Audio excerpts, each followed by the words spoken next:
The river decided everything. Not the pharaoh, not the priests, not the scribes who recorded the harvests in careful columns on papyrus rolls.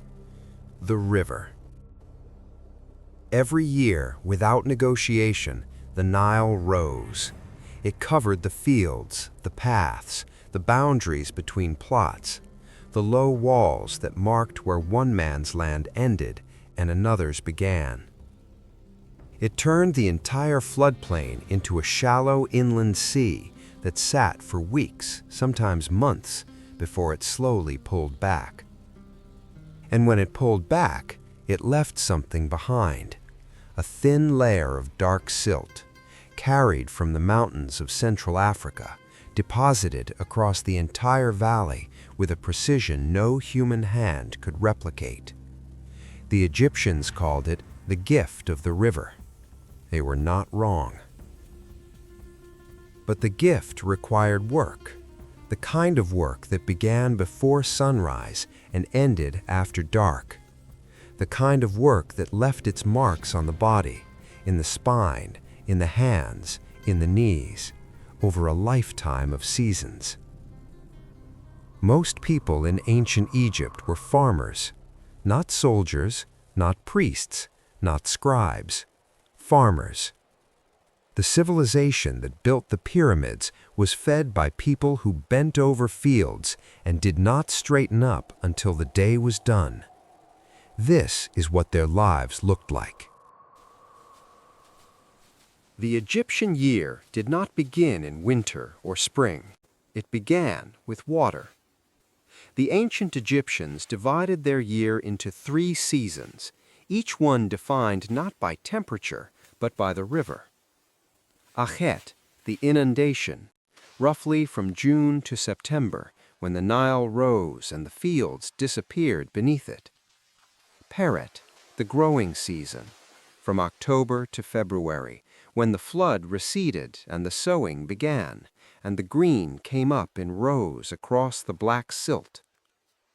Shemu, the harvest, from March to May, when everything planted had to be cut, gathered, and stored before the heat became absolute and the next flood began its rise. This cycle was not a metaphor.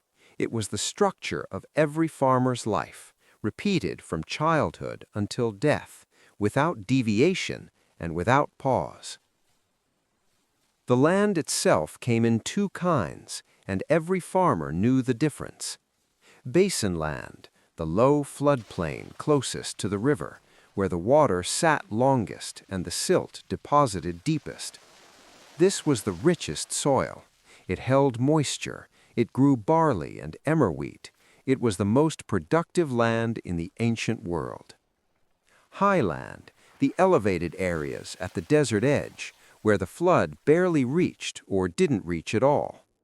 This required irrigation, channels dug by hand, shadoufs, the counterweighted lifting devices used to raise water from the river to the fields, bucket by bucket, hour by hour.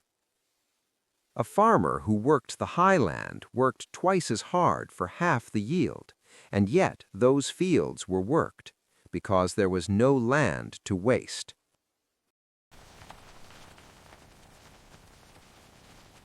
A farmer's tools in ancient Egypt were not complicated. They did not need to be. The wooden hoe, a flat blade of hard acacia or tamarisk wood lashed at an angle to a straight handle, was the primary instrument of Egyptian agriculture for most of its history. It broke the silt after the flood receded. It opened furrows for seed. It cleared irrigation channels of the mud that silted them within days of being dug. The plow appeared early in Egyptian history and evolved slowly. By the New Kingdom, it was a simple construction, a wooden share pulled by a pair of oxen, guided by the farmer walking behind, pressing down to keep the share in the earth. It could turn soil faster than a hoe, but could not replace it entirely. The hoe reached places the plow could not, and finished work the plow left rough. The sickle for harvest was made of wood, set with a row of flint teeth along the cutting edge. By the New Kingdom, bronze sickles had appeared, but flint remained common. It was abundant, it could be resharpened, and it worked. A farmer might own his hoe, might own his sickle. The oxen were another matter. Oxen were expensive. A pair of draft oxen represented more wealth than most farming families accumulated in years. Some families owned them outright. Others shared a pair with neighbors, working out arrangements for whose field was plowed first and what the obligation was in return. The arrangements around oxen, who owned them, who borrowed them, who owed what, generated a significant portion of the legal disputes that appear in Egyptian village records. A man's ox was not a small thing. The farmer's day in harvest season began in the dark. By the time the sun cleared the eastern ridge, the family was already in the field. The logic was simple. Work as much as possible in the cool, survive the midday heat, return to the field in the late afternoon. Harvest was not individual work, it was collective. A single family could not cut, gather, bind, and carry an entire field's harvest before it over-ripened or was taken by birds.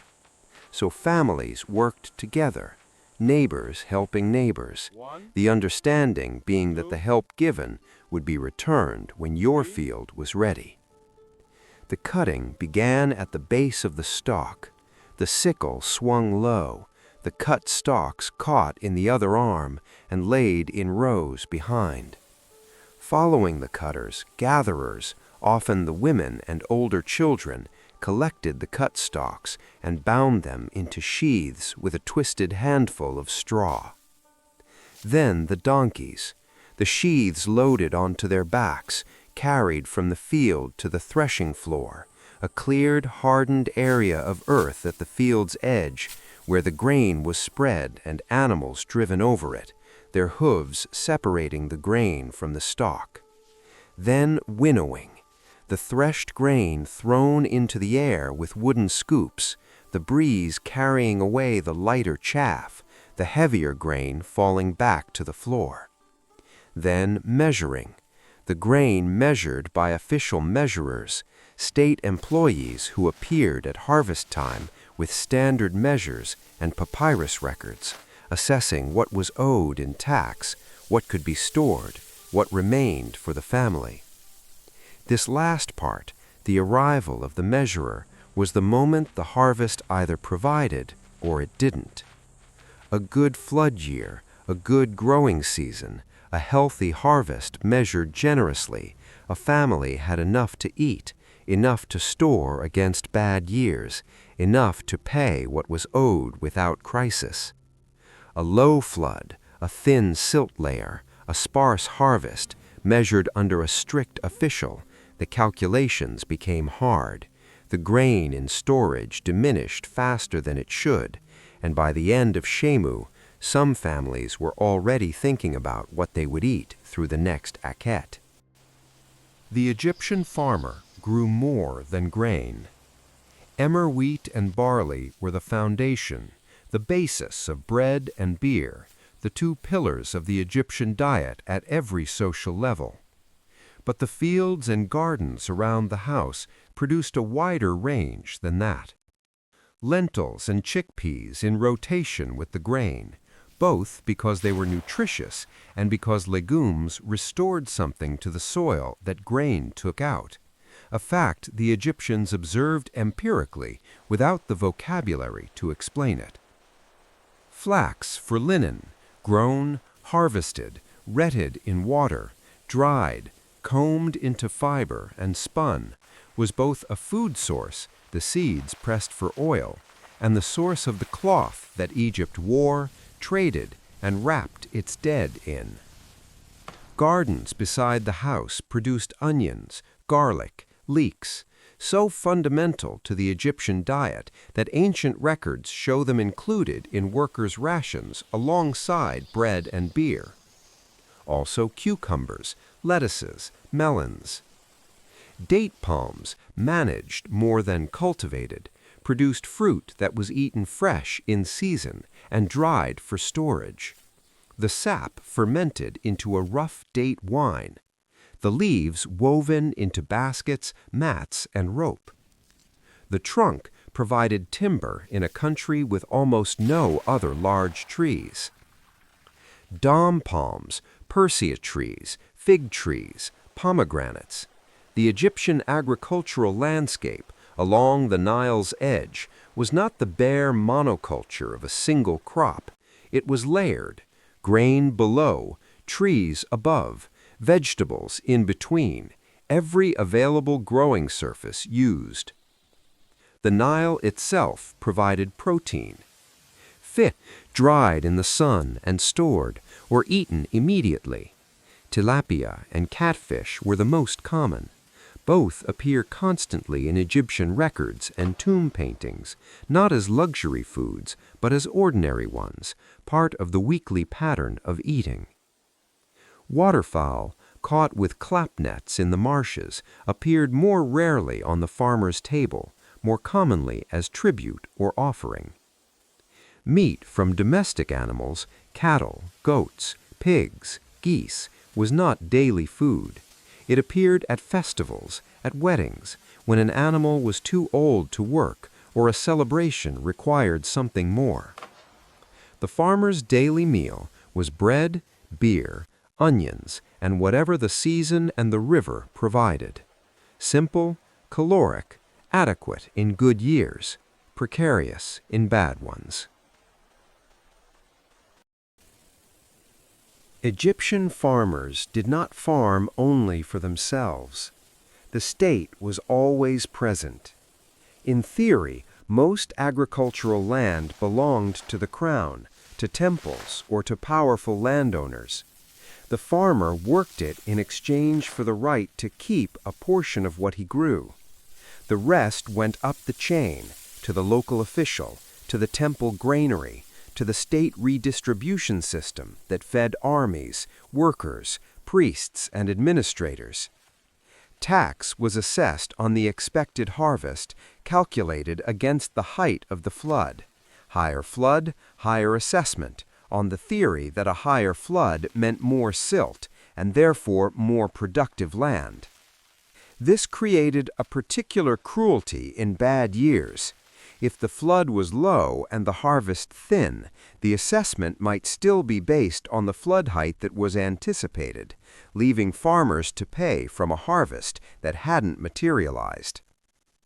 Beyond tax, there was corvée labor, the obligation to contribute physical work to state projects, digging and maintaining irrigation canals, building and repairing embankments, working on construction projects during Akhet, when the fields were flooded and there was no farming to be done. The canals were not optional. Without maintained irrigation channels, the high ground couldn't be farmed. Without maintained embankments, the flood ran where it chose.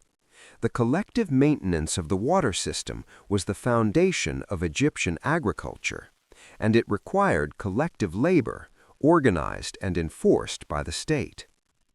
A farmer who refused corvée labor risked losing access to water. In Egypt, losing access to water was not an inconvenience, it was the end of farming altogether. And yet, within this system, constrained, taxed, obligated, individual farmers found room to maneuver. They accumulated small surpluses. They traded informally. They contested tax assessments in local administrative courts, and sometimes won. They lent grain to neighbors and expected repayment with interest. The papyri from Deir el-Medina and other sites show farmers involved in small-scale economic activity far more complex than subsistence. Buying and selling, hiring and being hired, accumulating livestock over years, passing property to children through careful wills. The system asked a great deal of them. They worked within it as best they could. The harvest is finished. The grain is measured and stored. The tax is paid.